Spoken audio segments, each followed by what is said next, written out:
बिस्मिल्लाहिर्रहमानिर्रहीम। Cantonment elections के अंदर जो है वो पीटीआई ने 25% सीटें जो हैं वो हासिल की हैं पंजाब के अंदर, और 45% जो सीटें हैं वो केपीके के अंदर जो है वो हासिल की है, जो कि काफ़ी एक बुरा रिज़ल्ट है उस जमात के लिए जिसका वज़ीर आज़म भी जो है वो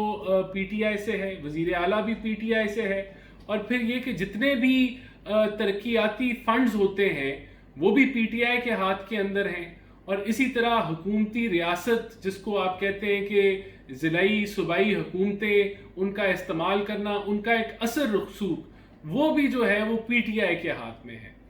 जो तारीख बताती है वो ये बताती है कि 90% जो ये इलेक्शन होता है ये सूबाई हुकूमतों का होता है। उसकी वजह होती है कि वोटर ये देखता है कि जिस कैंडिडेट को मैं वोट डाल रहा हूँ और वो हुकूमती जमात में अगर है तो इसका ये मतलब है कि ये बंदा जो है अगर इलेक्शन जीत जाएगा तो हुकूमत इसको वो फंड देगी जिससे ये मेरे मसाइल को हल कर सकेगा। क्योंकि जो बल्दियाती नुमाइंदा होता है उसका काम ही यही मेन होता है कि वो गली के सीवर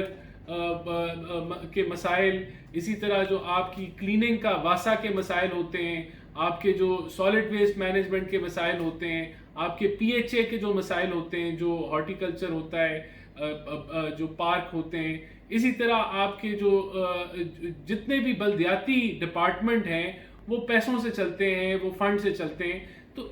ये सब को जानते हुए जो वोटर है, जो पंजाब का वोटर है और जो केपीके का वोटर है, यहाँ तक कि जो कराची का भी जो वोटर है, उसने मुस्तरद किया है पीटीआई के नुमाइंदों को। और उसने ये चीज़ जानते हुए कि हमारा ऑपोजिशन का नुमाइंदा शायद हमें कुछ ना दे सके, लेकिन फिर भी उसको वोट दे के अवाम ने जिताया, जो कि बहुत बड़ा अदम एतमाद है पीटीआई की हुकूमतों के लिए। अब आप ये देखें कि जो जनरल इलेक्शन होता है उसमें ना वजारत उज़्मा किसी जमात के पास होती है, ना सूबाई वजारत आला किसी जमात के पास होती है, ना किसी जमात के पास फंड्स होते हैं। तो ये जो एक एज था इन इलेक्शंस में, ये एज भी पीटीआई से ख़त्म हो जाएगा। यानी कि